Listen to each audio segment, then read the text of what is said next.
Well, hello guys, welcome to another level up. Today we're talking about religion and board games. So today's topic came about from an experience I had last year in 2014 December at a meetup, and basically this is my viewpoint of how she could have handled the viewpoint of her own religion and on her viewpoint on other religions better, as it pertains to gaming with other people basically.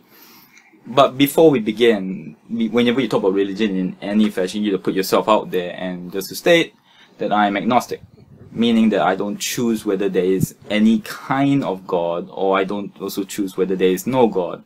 Whichever side gives me the most irrefutable evidence, then I'll go with that side. I have my personal leanings right now, which is closer to atheist, but I'm not an antithesis. Antithesis is someone who hates people who have religion. I'm not that. Alright, so let's put it out there. That's my religion, so to speak, or rather non-religion. So first let's get into the story of what happened. So we were basically at a meetup, which is a heavy war games meetup, and one group was basically playing Conquistador, the old war game, and so they were going to be doing that the whole night. And so me and another friend had turned up, and we had found another two players. Then we played Aqueduct. Now we finished Aqueduct, and we were setting up Himalaya, which would later on become Lost of Zidit. Alright, so we're playing Himalaya, we're setting up, and we basically had almost finished setting up a 4-player game when this lady turned up. Now, we all knew that she would or might turn up.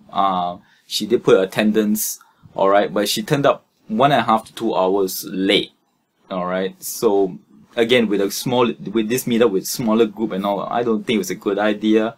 But she turned up at the perfect moment. Alright, and I saw her coming towards the table, and I never played with her before. I didn't even know her, but I knew her from stories, basically, and the stories were too flattering. One of the stories basically was if she doesn't like a game, she'll complain throughout the game.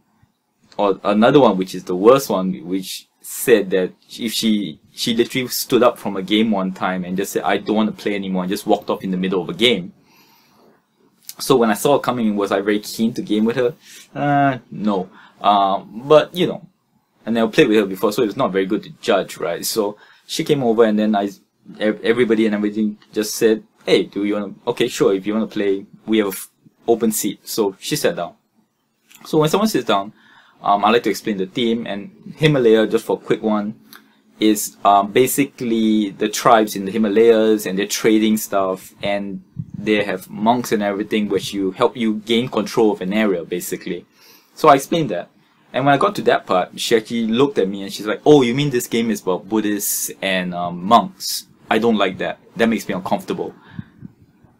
And I look at her and I go, "Oh yeah, okay, sure. But don't worry, don't just separate the religion from it. Just do the trade. You can just concentrate on the trading or whatever. All right."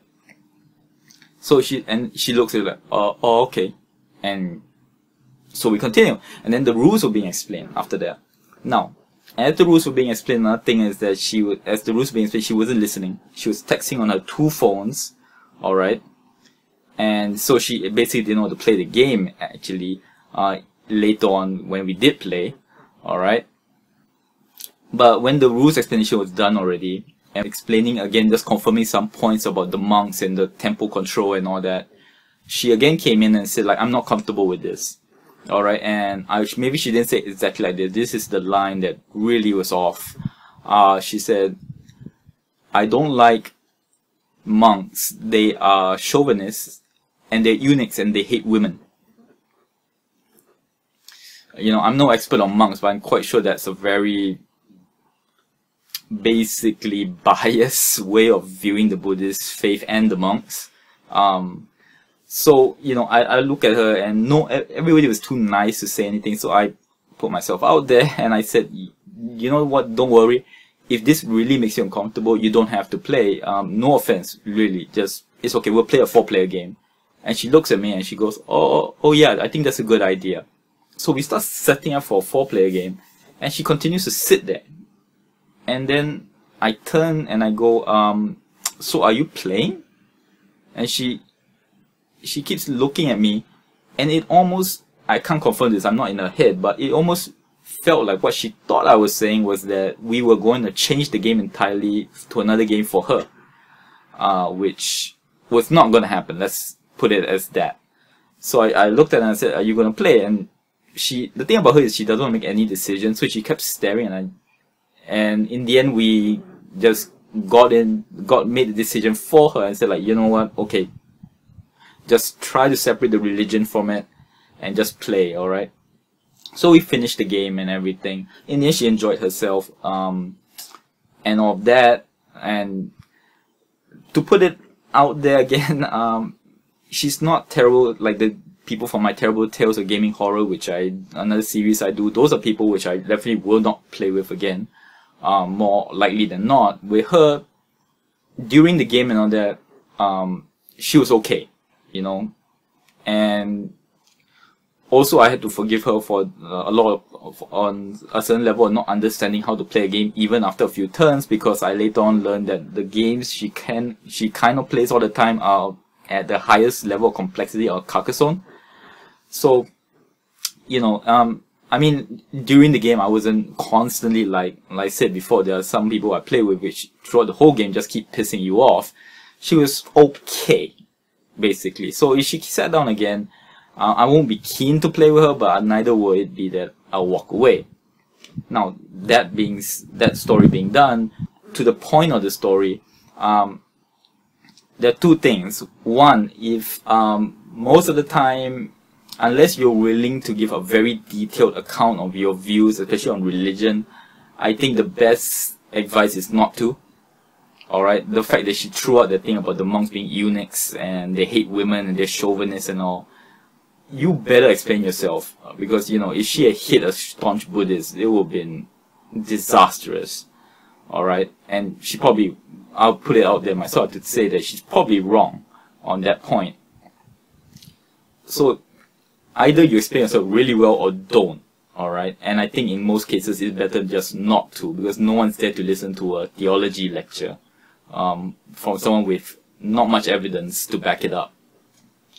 The second point is, either you have two choices. Either separate your religion from your gaming, or just be upfront about it and stick with it.